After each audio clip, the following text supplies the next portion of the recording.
The year is 1997, and under the heat of the July sun, the waves of the Atlantic Ocean lap against an oceanographic trawler, the Ocean Wrestler, currently several hundred miles east from the Bermuda Triangle and alone on the horizon. On the weather deck stand 4 searchers, the sea breeze filling their lungs as they pose for a photo. Behind them, a specially constructed, toughened submersible designed to operate under severe and abnormal conditions, ideal for their purposes. Standing proud in his boots is Greg Blower, the financial backing behind this historic adventure, the sweat congealing on his brow as he suffers the infernal heat. Behind Mr. Blower is Simon Creek, officially Mr. Blower's bodyguard, unofficially the good-for-nothing nephew. Then, the enigmatic Helen Milton with her alert scientific mind, educated in the top colleges in the country. Finally, Professor Caldwell, world-renowned archaeologist, considered to be a fruitcake on the hunt of a lost cause by many in the archaeological community, but in his heart and mind, he knows the many clues and legends he has followed will prove true in the end. The 4 enter and seal the only exit to the submersible. The tension in the air is thick, and as the professor checks the oxygen pressure levels, the winch is started up and the submersible is slowly lowered into the deep, murky Atlantic Ocean. The search for a mystery hidden by the sands of time has begun. This is the search for Atlantis. Atlantis, a myth known around the world as the city which was sunken by an angry god. Many have searched for it and failed.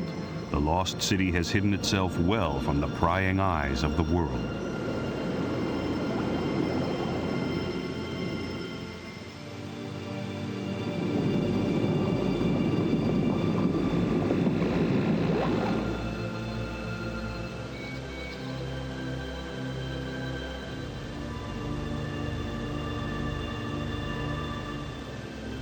As the submersible descends fathom after fathom, Helen watches the instruments act quirkily.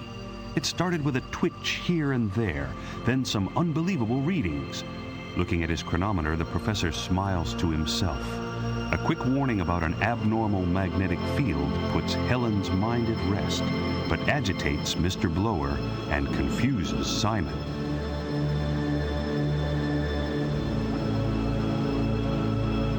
It happened so slowly they almost didn't notice.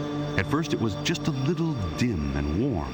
Then as the sleek yellow submersible continued into the magnetic field, it got brighter and brighter and warmer and warmer. Then Simon noticed a fish, a big fish, a glowing fish.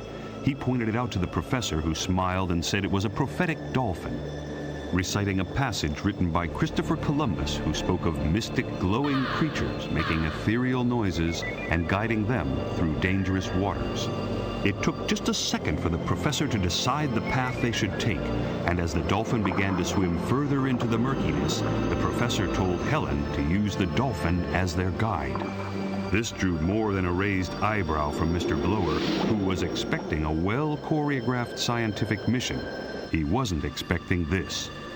Guiding the submersible through the silence of the seabed, leading them right to the center of the magnetic field, Helen watched the radar as many other curious dolphins began to surround them. Helen smelt the burning electronics of the guidance console and knew they were going to crash.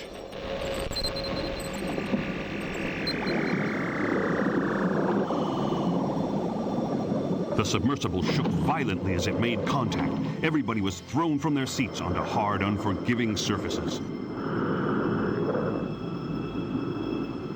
In the dim light from outside, Mr. Blower searched for his cigar lighter, constantly muttering insults at the professor. A hull-ripping creak shuddered through the small craft as it finally came to rest. Simon found Mr. Blower in the darkness and helped him to his feet. Meanwhile, the professor was both thanking and praying to the gods. Helen piped up with a status report, her fingers trying the dead controls to no avail. Most of the electrics were gone, and the hull was taking on water. Then the professor suggested she should try the outside lights, as they had their own power supply. There it was, the professor's holy grail and Mr. Blower's unique business opportunity, Atlantis. In London, several days later, and in the middle of a snowstorm, a newspaper editor waits.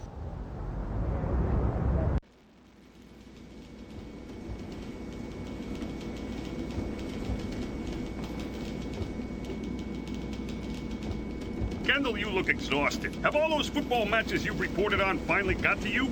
Not really. It's actually a great job. I see. Well, you remember a couple of weeks back you said you really wanted to be a serious reporter. Well, now here's your chance. I'm sending you to the Caribbean to find a missing professor. It's a top story, and I know you won't let me down. Well, Did you say the Caribbean? Yes.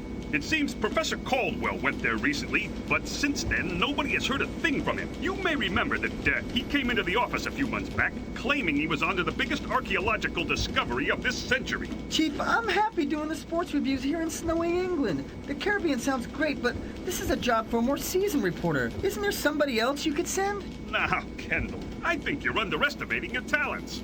I've seen something in you which only the best reporters have. I think it's about time you went on a serious report. You're wasted on the sports section. This assignment will hone your skills. All expenses are paid, and you're free use of the company's plane to get you wherever you need to go. You want me to fly in that rust bucket across the Atlantic? Forget it. It's not so bad. Here, take this rum. Have a quick drink before you take off, and you'll be out like a light. You'll find that you'll hold together once in the air. Are you sure you can't get anybody else to do this? I'd go myself, but I'm working on this ancient languages piece for the next issue. It's fun for an old connoisseur like me, but you wouldn't appreciate it. The Caribbean, I'm beginning to like the sound of sun-swept beaches and... Bye, Kendall. Go find me that professor. Bye, slave driver. Oh, I mean, Chief.